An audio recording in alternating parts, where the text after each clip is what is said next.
Master minds commerce చదవాలనుకునే 10th inter విద్యార్థుల తొలి ఎంపిక. ఒక క్వశ్చన్ అడుగుతాను, చాలా ఫ్రాంక్గా చెప్పాలి మీరు. ఆట సినిమా షూటింగ్ నిజంగా అంత సజావుగా సాగిందా? ఆట సినిమా విషయంలో ఇబ్బందులు వచ్చినాయి రాలేదా? నేనేం చెప్పాను మీకు, నా దగ్గర ఏ టెక్నీషియన్ ఆర్టిస్టు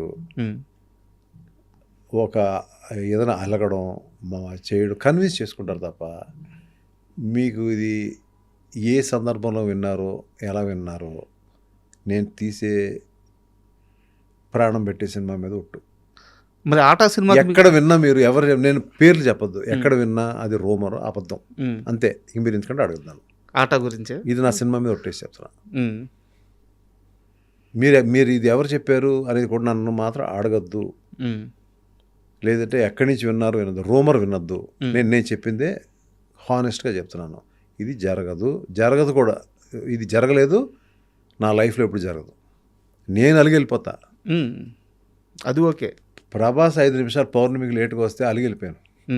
కారులో ప్రియతమ స్పీడ్ వచ్చి నాకంటే ముందు ఆపి వెళ్ళలేదు, నన్ను తీసుకొచ్చాడు. నన్ను ఏంటి 5 నిమిషాలు లేటుగా వస్తే ఏంటి అది అప్పటికే మా ఇద్దరి మధ్య బాగా క్లోజ్. గట్టిగా అరిచాడు నా మీద, గట్టిగా అరవకు ఏంటి లేటుగా వచ్చి, మేము రండి సోది రండి అని చెప్పి పట్టుకుని అతను కారు ఎక్కించుకొని తీసుకెళ్ళిపోయాడు.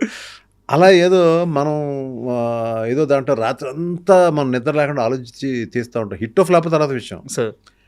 పొద్దున్న వచ్చినట్టు నాకు ఆర్టిస్ట్ రాదు. ఎందుకు రాడు కాదు, ఎందుకు రావు అక్కడికి, ఎందుకు రావు? నేను అనుకున్న షార్ట్ కాల్ షీట్ నువ్వు ఎందుకు రావు? అవన్నీ పాత పద్ధతులు ఇప్పుడు లేవు అనుకోండి, అవన్నీ వదిలేండి. అందువల్ల మనం సినిమా కూడా ఇంకా పెద్ద పెద్ద స్టార్స్తో సినిమా చేయడాలని కూడా కొంచెం చాలా ఇబ్బంది. అయితే మీ విషయంలో చాలా ఆనందపడిపోయారంట కృష్ణ గారు. ఒక్కడో సినిమా మొత్తం ఫైనల్ అవుట్ చూసుకొని ఎంఎస్ రాజు అని ఒక మాట అన్నారు, మీ దాకా వచ్చింది లేదో తెలియదు. ఎంఎస్ రాజు నాకు జీవితంలో మర్చిపోలేని గిఫ్ట్ ఇచ్చాడు ఆ ఒక్కడో మూవీ చూసుకొని. ఆయనకి ఆ క్షణం అర్థమైంది, తన కొడుకు సూపర్ స్టార్ రేంజ్కి వెళ్ళిపోయాడు ఈ సినిమాతో అని చెప్పేసి. నేను అలా ఎప్పుడు అనుకోనండి, కృష్ణ గారు ఆశీర్వాదం లేకుండా ఏది ఆ సినిమాకి జరిగి ఉండదు.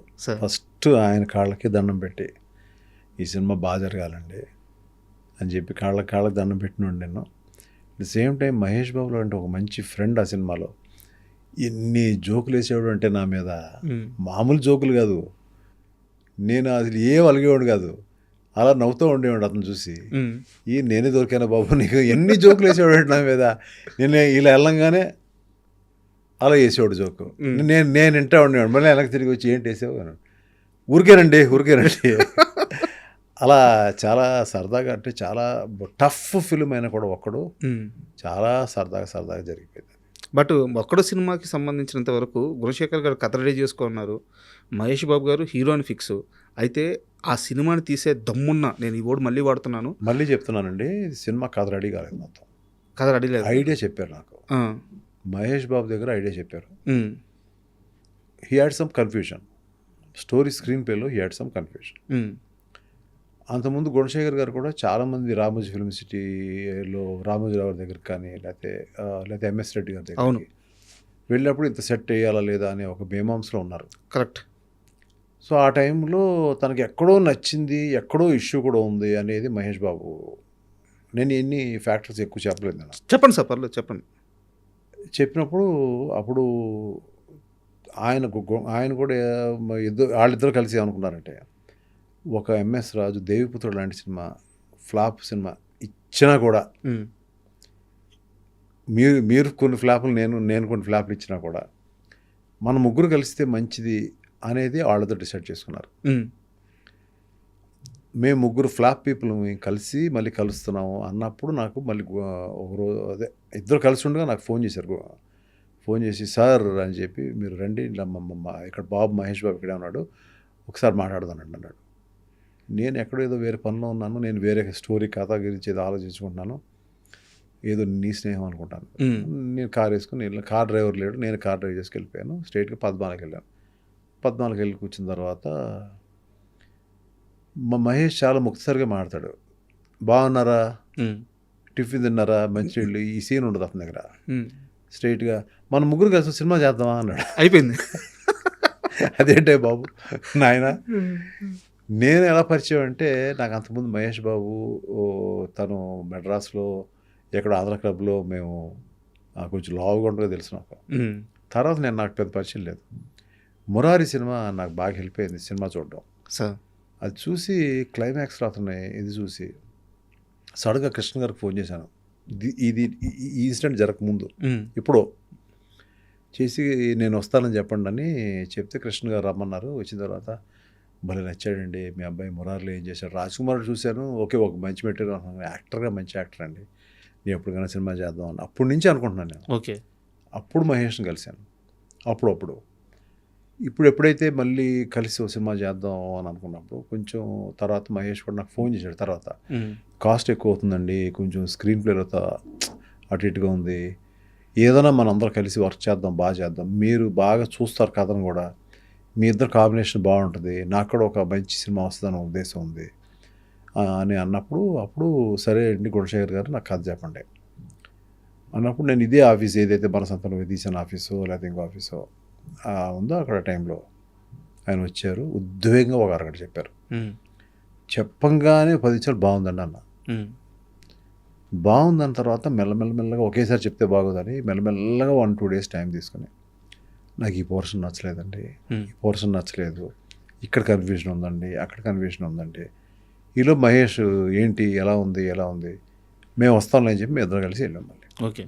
వెళ్ళిన తర్వాత తను అన్నాడు, బాబు మేము మళ్ళీ కూర్చొని ఒక వారం 10 రోజులు టైం ఇవ్వు, మేము వస్తాం మళ్ళీ అని చెప్పి మేము ఇద్దరం కూర్చొని అందులో ఉన్న ఇష్యూస్ సాల్వ్ చేసాం మొత్తం ఎపిసోడ్స్ కంటే. ఓకే. ఇష్యూస్ అన్నీ ఆయన కూడా అప్పటికి ఒక మంచి సినిమాలు తీశాడు. ఆయన ఆడలేదు పక్కన పెడదాం. సో ఆయన కూడా విన్నాడు అన్నమాట. కొన్ని కూడా ఎక్కువ కూడా లేదండి ఇలా బాగుంటుంది అన్నీ కూడా. సో దాన్ని స్లోగా మెల్లగా ట్రాక్ ఎక్కించి అక్కడి నుంచి నేను కూడా చెప్పాను, సార్ నేను ఇన్వాల్వ్ అవుతాను గట్టిగా, స్టోరీలో కూడా గట్టిగా ఇన్వాల్వ్ అవుతాను అని చెప్పాను. అక్కడి నుంచి ఆ సినిమా జరిగింది. అయితే ఒక్కడికి సంబంధించి ఒక చిన్న డౌటు, ఆ కొండారెడ్డి బుర్జు దగ్గర ప్రకాష్ రాజ్ గారిని కొట్టే షాటు సినిమా ఓపెనింగ్లోనే ఉండాలి యాక్చువల్గా, అయితే తర్వాత స్క్రీన్ ప్లేలో భాగంగా దాన్ని మార్చేశారు, నిజమేనా ఇది? నేను కథ విన్నప్పుడే చెప్పానండి, మీరు వేరే స్క్రీన్ ప్లే అనుకున్నారు, నేను అడిగింది అది యాక్చువల్గా బాగోదండి అంటే ఆయన అన్నాడు, సార్ కొంచెం అమౌంట్ ఎక్స్ట్రా అవుతుంది, ఇది తీస్తాను అది తీస్తాను అన్నాడు. సార్ తీయండి మీ ఇష్టం అన్నాను. ఎందుకంటే వై షుడ్ వి అంటే పొద్దు సినిమా చూస్తున్నారు చెప్పచ్చు కదా. కరెక్ట్. సినిమా మొత్తం అయిపోయిన తర్వాత ఈ చాలా ఎక్కువ ఖర్చు అయింది, లేకపోతే ఇంకోటి తర్వాత ఆయన గుణశేఖర్ గారు కూడా ఇంకా ఎక్కువ అయ్యేది. ఆయన పెట్టిన ఎఫర్ట్ మామూలుగా అయితే హెవీర్ అయిపోతుంది సినిమా. అంటే ఎంత అవుతుంది ఎప్పుడెప్పుడు అవుతుంది తెలీదు. చాలా గ్రిప్గా చాలా ఆన్ టైం తీశారు, కరెక్ట్గా అనుకున్న బడ్జెట్ తీశారు ఆయన.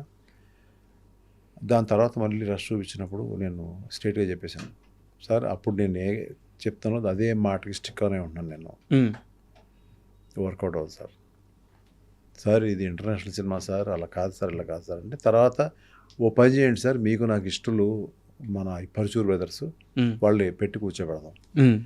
ఆ తర్వాత గుణశేఖర్ గారు పాపం ఆయన ఏకీభవించారు, లేదండి మీరు అందరూ చెప్పింది కరెక్ట్, మనం ఇలాగే వెళ్దామండి, ఎందుకు ఛాన్స్ తీసుకోవాలి, ఇది ఏంటంటే మహేష్ బాబు కెరీర్ ముఖ్యం, నా కెరీర్ ముఖ్యం, మీ కెరీర్ ముఖ్యం, ఇంత బడ్జెట్ అయిపోయింది, నేను ఇట్లాగే వెళ్దామండి మనం అని చెప్పి ఆయన పాప కన్విన్స్ అయ్యారు. ఆయన కన్విన్స్ అయిన తర్వాత ఇది ఏ సినిమా కన్నా ఈ ఫైనల్ ఎడిటింగ్ దగ్గర దెబ్బలాట్లు ఉంటాయండి. అదేదో పర్సనల్ ఇదైతే కాదు, కొన్ని నేను తప్పు చెప్పేవాడిని, నేను కొన్ని తప్పు చెప్పినప్పుడు ఆయన అది కాదు సార్ ఇది బాగుంటుంది అని నన్ను కన్విన్స్ చేసిన రోజులున్నాయి. ఓకే. ఒక ఫైట్ ఉంటుంది ప్రకాష్ రాజ్ గారికి హీరోకి మధ్యలో ఫైట్ ఉంటుంది. అది ఇప్పుడు ఆ అమ్మాయికి ఇలా కత్తి పెట్టి గోబ్బెమ్మ అనే సీన్ ఉంటుంది, పెద్ద ఫైట్ అండి యాక్చువల్గా. నేను చెప్పాను, సార్ గుణ గారు ఇది కరెక్ట్ కాదు గుణ, క్లైమాక్స్లోనే ఫైట్ ఉండాలి ఇద్దరికి, మధ్యలో ఫైట్ అయిపోతే అయిపోయింది సినిమా, నేను ఇలా ప్లాన్ చేశాను సార్ అలా ప్లాన్ చేశాను అన్నాడు. కానీ ఆయన ఆలోచించాడు, మెల్లగా ఆయన కూడా ఆలోచించాడు, ఎందుకు చెప్తున్నాడు ఇన్నిసార్లు ఎందుకు చెప్తున్నాడు అని చెప్పి ఆలోచించుకొచ్చి చెప్పారు, లేదు సార్ మీరు కరెక్టే అని చెప్పి వెంటనే పరుసు పెట్టిన సార్ పిలిపించి నేను ఒక సీన్ చెప్తాను సార్, ఆయనే చెప్పాడు సార్, నేను చెప్పలేదు. మనం we should able to inspire one maker sir. First బాగుంది బాగాలేదు అంతే కదా, నేను కూడా బాగుంది బాగాలేదు అనేది ఎవరన్నా చెప్తాను కదా నాకు కూడా. అవును. అప్పుడు ఆ రోజు ఆయన కత్తిలో పెడతాడండి హీరో, ఆ అమ్మాయి అంటే పడి చచ్చిపోతున్నాడు, వద్దు చంపొద్దంటే అలాగే ఎస్కేప్ అయ్యాడని చెప్పాడు ఆయన. క్లాప్స్ కొట్టానండి. అంత పెద్ద ఫైట్ అవసరం లేదు ఇంకా. నేను వెంటనే ఇలా చెప్పాను, సార్ ఎక్స్ట్రాడనరీ ఉంది సార్ అని. అంత మదనలోంచి వచ్చిన సినిమా అండి అది. బా అంటే ఇందులో ఆయన చెప్పారా నేను చెప్పారా నేను కాదన్నానా ఇవన్నీ కాదండి, ఫైనల్గా మూవీ అండి. ఫైనల్ మూవీ కోసమే పోరాడుతూ ఉండే.